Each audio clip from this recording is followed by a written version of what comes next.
राम। छोटी सी पोथी करी जग जीवन रोसार, एक राम उजियार है और सकल अंधियार। महात्मा भूरीबाई मेवाड़ धरा पर भक्ति एवं संत परंपरा की पहचान है। आप में मीरा का दर्शन होता है। आपका संपूर्ण जीवन ही अनुयायियों के लिए एक शास्त्र है। सरलतम मार्ग एवं विधि द्वारा किस प्रकार साधारण जन को भी आध्यात्मिक लाभ प्राप्त हो सके, सांसारिक परिस्थितियों में किस प्रकार संयम से भक्ति करनी चाहिए जिससे जीवन में सहनशीलता, स्नेह, ममता जैसे गुणों का आविर्भाव हो, अंतर्मन शुद्ध हो जाए एवं आत्मानुभव प्राप्त हो।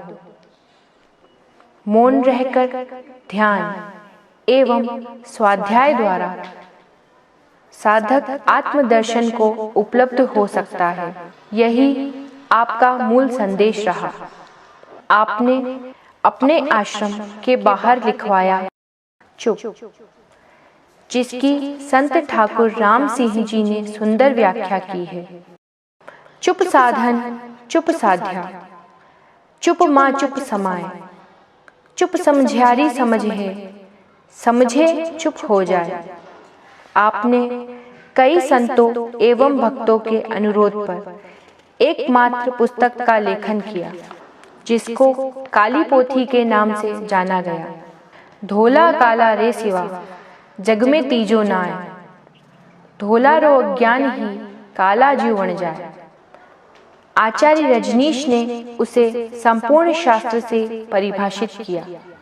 अपने वक्तव्य में कहा कि यह किताब, जिसके सारे पन्ने काले हैं, सूफियों की धोली किताब से भी आगे जाती है।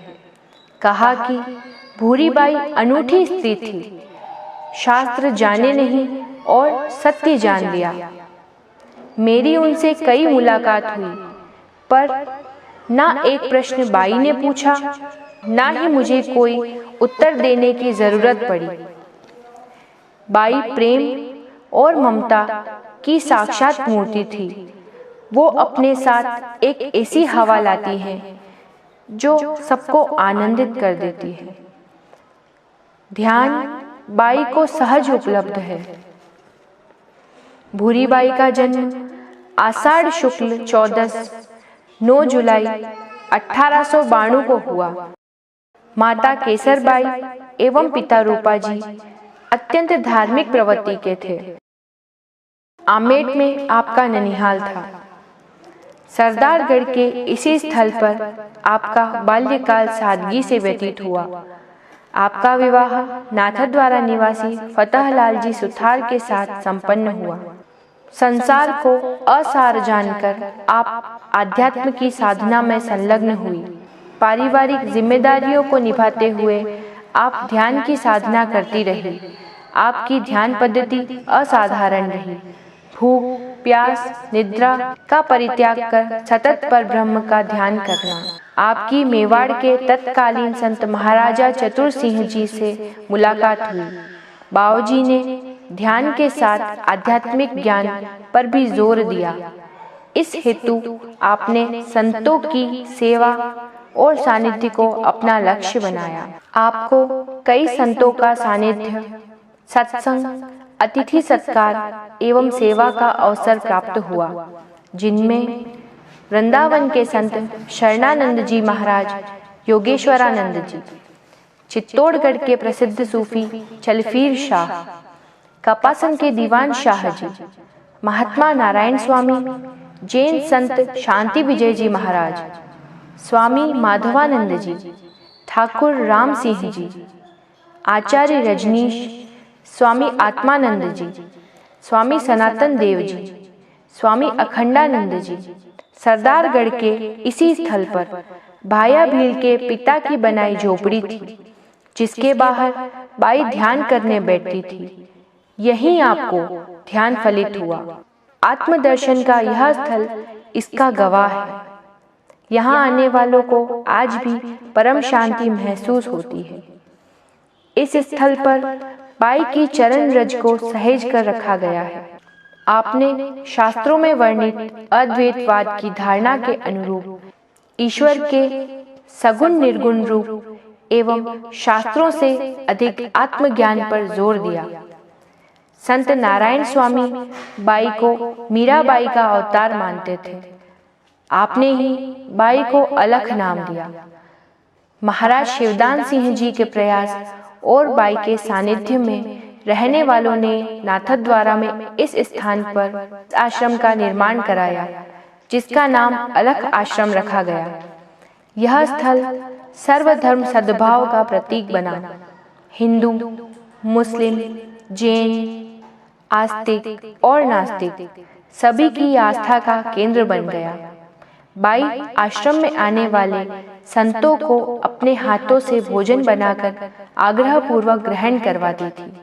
यहाँ भोजन पाने वाले खुद को सौभाग्यशाली मानते थे। कई संतों ने अपने शिष्यों को ध्यान की सहज साधना हेतु बाई के पास जाने की प्रेरणा की। यहाँ रामायण का सतत पाठ होता था, जो आज भी अनवरत जारी है। मुस्लिम कव्वाल प्रसिद्ध गायिका अल्लाह रखी बाई हैदर बख्श जी जैसे गायकों ने कव्वाली एवं भजन द्वारा यहाँ साधना की है। आज भी सदा अतिथि देवो भव की भावना से सभी का सत्कार किया जाता है। यह परंपरा आज भी कायम है। बाई के संत स्वभाव को पहचानना बहुत मुश्किल था, क्योंकि आप ना तो कोई प्रवचन देते, ना ही कोई दिखावा। आपके सानिध्य मात्र से यहाँ आने वालों के सारे प्रश्न समाप्त हो जाते थे। मात्र कुछ भाग्यशाली थे जिन्होंने बाई के संत स्वभाव को पहचाना, जिनमें कालिदास जी भाटिया, लक्ष्मीलाल जी जोशी, घासीराम जी मिस्त्री, नाथूलाल जी जोशी, महाराणा भगवत सिंह जी, सवाई सिंह जी, मान सिंह जी, प्रताप भाई, नाहर सिंह जी जाला, डॉक्टर हरि सिंह चुंडावत, रमाकांत जी माथुर, गोमती बाई, रुक्मणी बाई, टमू बाई, चंद्रिका जांगिर, ये सब बाई के निकट रहे। आपको बाई का स्नेह, संग एवं आशीर्वाद प्राप्त हुआ। इनमें से कई ने बाई के साथ अनेक तीर्थों का भ्रमण किया। उन यात्रा के कई प्रेरणादायक प्रसंगों का वर्णन प्रकाशित पुस्तकों में मिलता है। दिनांक 3 मई 1979 सायकाल 6:20 पर बाई का महापरिनिर्वाण हुआ। इसकी प्रकृति भी गवाह बनी। कैलाशपुरी के पास की पर्वतमाला का एक शिखर टूटकर बिखर गया। इस प्राकृतिक घटना से कई ज्ञानी जनों को एहसास हुआ कि आज किसी संत ने देवलोक गमन किया है। बाई की मधुर स्मृति के संकलन का यह प्रयास बाई के श्री चरणों में एक अकर्म पुष्प है, जो बाई के आशीर्वाद से ही संभव हुआ है। इसी प्रयास में बाई के सानिध्य में रहे महापुरुषों में से वर्तमान में जो हैं, उनसे आशीर्वाद प्राप्त करने का सौभाग्य मिला, जिनके रूप में बाई आज भी हमारे बीच में है। उनसे सत्संग के अंश प्रस्तुत हैं। ओम अरहम। बाई के संबंध में बोलना और बताना बड़ा कठिन है। उनका जीवन एक बहुत ऊंचा और गहरा जीवन था। उपादान उनके पास में था, कारण निमित्त उन्हें मिलते गए और साधना का ही योग बना। वो धीरे धीरे इस जीवन के कष्टों से ऊब कर साधना में लग गए। उन्होंने स्वयं कहा भी है, जब तक आवे नहीं जीवन में संकट घोर, तब लग नर क्यों कर हुए परमेश्वर की ओर। सबसे बड़ी बात एक थी कि वो काम करते हुए भी उन काम से अलग रहना सीख गई थी। यह उन्हें सेवा के द्वारा, पति की सेवा के द्वारा उनका विवेक जागृत हुआ। संतों के दर्शन से, अनुभव वचनों से उन्हें सत्य की प्रतीति हुई और वे चुप का मार्ग उन्होंने पकड़ा। बाई ने एक चुप शब्द के द्वारा बहुत दे दिया और उन्होंने पा भी लिया। भगवान महावीर ने भी यही कहा है कि सत्य की उपलब्धि मौन के द्वारा होती है। निर्विचार होना यह परमात्मा के दर्शन का सबसे बड़ा साधन है और वह साधन होता है मौन के द्वारा। बाई ने उस सत्य का मौन के द्वारा अनुभव किया। बाई का देखना भी साधना थी, बाई का चलना भी साधना थी, बाई का खाना भी साधना थी, बाई का बैठना भी साधना थी, बाई की बात करने भी साधना थी और बाई को बात करते करते जो कहना था वह भी साधना थी उनकी। एक आत्मज्ञान के बाद उनकी सारी साधना फलित होगी। अब समय आ रहा है, काल का परिपाक हो रहा है, इसलिए बाई भी हम सब के बीच में आ रही है और मैं ये आशा करूं बाई की यह छोटी सी फिल्म है लोगों के जीवन को आत्म प्रेरित करने वाली फिल्म बने और उसके द्वारा लोगों को अंतर्मुखी होने की प्रेरणा मिले। 79 में मुझे पैरालिसिस हो गया था। पैरालिसिस हो गया तो मैं अपने ऑफिस को छोड़ के घर में चला गया और रामायण पाठ कर रहा था। मुझे ऐसा लगा कि मैं कहीं भी नहीं गया, केवल बाई पे विश्वास था मुझे। बाई पे विश्वास था। मैंने कहा प्रेम सिंह जी को, आप मुझे तो वहीं ले चलो कि अभी तो शाम हो गई है, सुबह चलेंगे। सुबह फिर हम जो है मुझे गाड़ी में डाल के ले गए।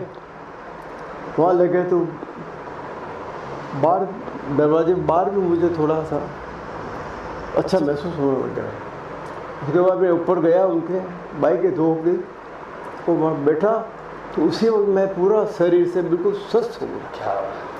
और फिर बाई ने कहा इनको खाना खिलाओ, तो बाई ने मुझे खाने के लिए दिया। तो अपने हाथ से थाली उठाई और मैंने अपने हाथ से खाना खा खुआ के थाली उठाई, क्या कर बिल्कुल ठीक हो गया मुझे कुछ भी। और वो दिन और आज दिन तक मैं उसके बाद कुछ भी मुझे वो महसूस नहीं हुआ।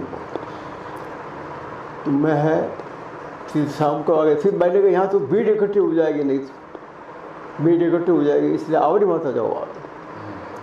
तो भाई ये नहीं चाहते थे कि मेरे यहाँ मुझे कोई संत भी पहचाना है और ले जाए। तो वो है वहीं से हम गाड़ी करके आस गए। हम तो ठीक तो हो ही गए थे, वहाँ 2 घंटे वापस हम दूसरे आ गए।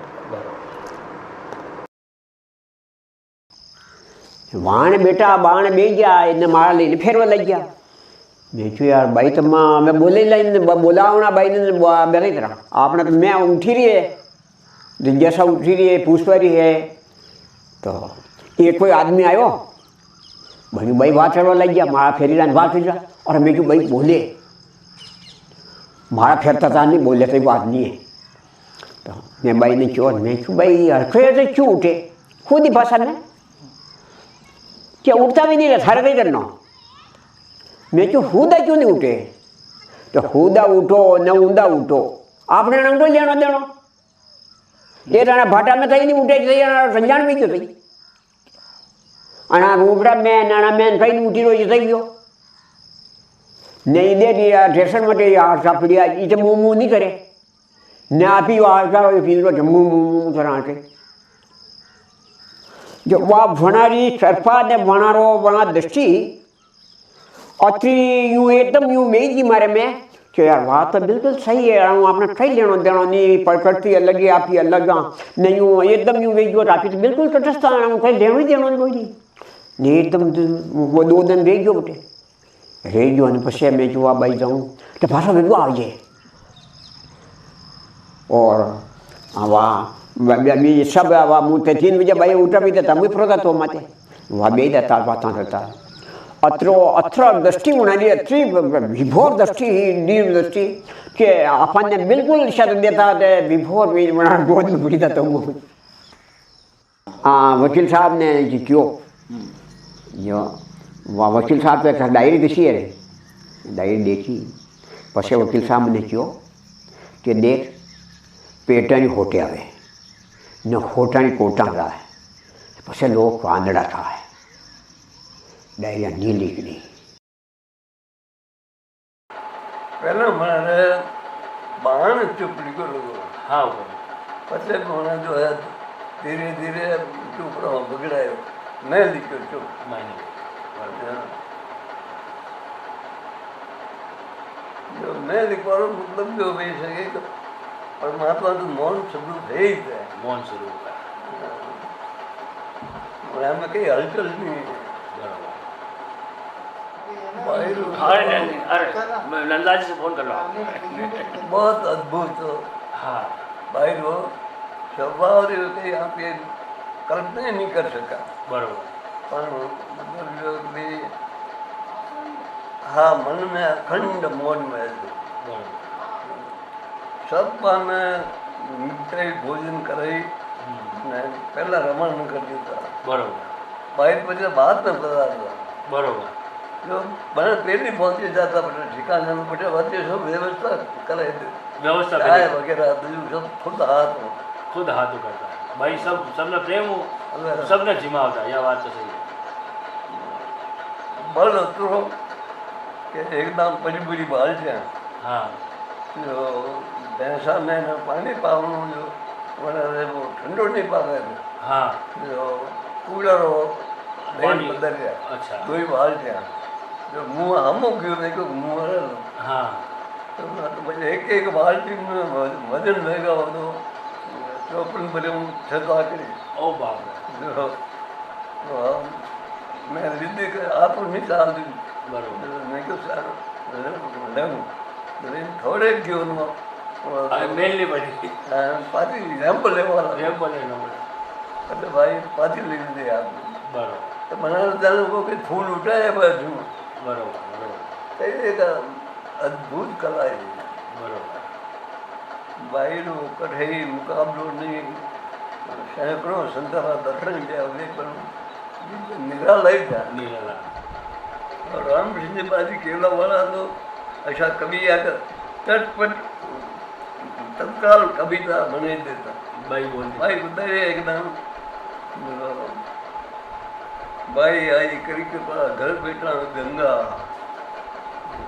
बड़ी दान रूप बनाया बरोबर बालक अपराधा विसर करवा मन चंगा भाई आई करी कृपा घर बैठा गंगा बहुत सही अच्छा एकदम अब ऐसी चीज तो कही भाई जरा भराता बनी आश्रम में पग देते नहीं जो है चित्त प्रथा जय हो। शांत हो जाते जय हो वो रमन महर्षि से आश्रम में रमन। जो उनका से अपने आप समाधान हो जाता बनी एरिया में कम काम कदम देता बहुत सही जो बाहर अवतरो वो अशो हो जाओ बरोबर सब समाधान हो जाता और भाई खुद फरमाई देता एक दान मैं क्यों को अगर भाई मंदी बात जानता है तो बात जाते ही मैंने भोजन करा बरोबर जो नजर आते के हटा वो झटा वो आई नाम श्री गुरु जी जय हो। सुबह जो था वो खिला दिया पिला दिया, शाम की चिंता राम जी करेंगे।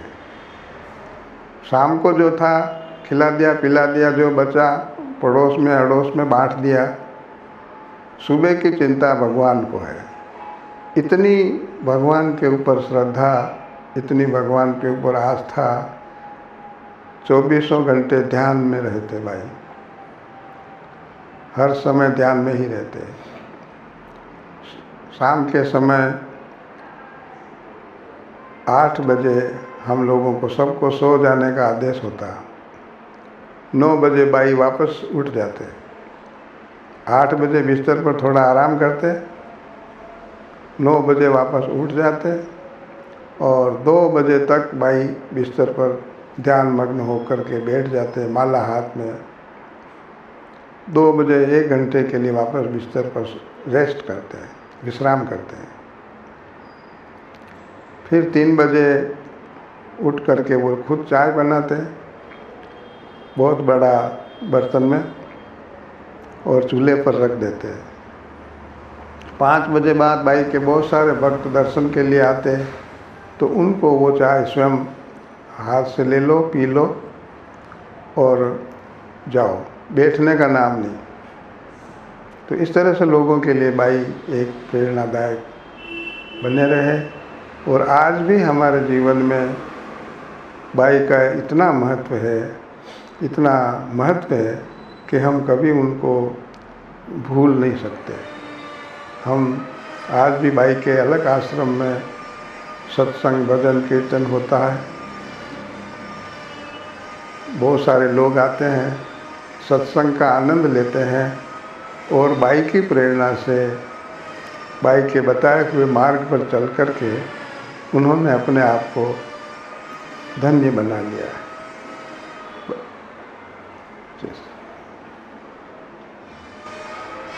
बाई ने अपने जीवन काल में प्रारंभिक दिनों में नाथद्वारा में पूरे शहर में कीर्तन करते हुए लोगों को घुमाते थे। सारे शहर में लोग कीर्तन करते हुए प्रभात फेरी के रूप में निकलते और वापस बाई के उस प्राचीन मकान में आते। एक बार आनंदीमयी माँ उनके आश्रम के लिए उत्तराधिकारी ढूंढने आई बाई के पास और बाई को कहा कि आप मेरे आश्रम में वहाँ चलो। तो बाई ने पूछा क्यों, मेरे को यहाँ क्या तकलीफ है? तो उन्होंने कहा कि मेरे करोड़ों की संपत्ति है और कोई उत्तराधिकारी मुझे मिल नहीं रहा है और आप अगर वहाँ पधारोगे, वहाँ रहोगे, संभालोगे तो ठीक रहेगा। तो बाई ने उनको कहा कि जब आपने घर छोड़ा, संन्यास ले लिया, साधु बन गए, तो फिर इतना झमेला इकट्ठा क्यों किया? मेरे तो कुछ नहीं, मेरे पास तो एक साड़ी है, एक लोटा है, कहीं भी जाऊं तो एक साड़ी और लोटा उठाया और चल दी। अब आपको उत्तराधिकारी ढूंढना है तो मेरे से तो संभव नहीं है। मैं तो आऊँगी तो आपके 3 दिन में सब सारा समाप्त हो जाएगा। मारे नौकरी रो भी आयो भाई देखियो भाई मारे नौकरी रो यो कार्ड आई गयो है भाई क्यों कटे है। हूँ सब्जी लेन आयो बाजार आई रखी दीदो भाई वाँचियो देखियो वहाँ भाई कहीं कर रहा जो मन खबर नहीं है। देख न थोड़ी देर देखता रहा 5 मिनट में पंडा 4 टुकड़ा कर ने सब्जी वंडी है चूल्हा में दे दीदो। मैंने क्यों थारा कहीं नौकरी नहीं करनी, तू वटी ज रहे न था राम जी तारो सब हाउ करी। भाई आशीर्वाद मैंने मिलते रहो हमेशा और मारे आज भी राम जी की कृपा सब काम बराबर हीरो है।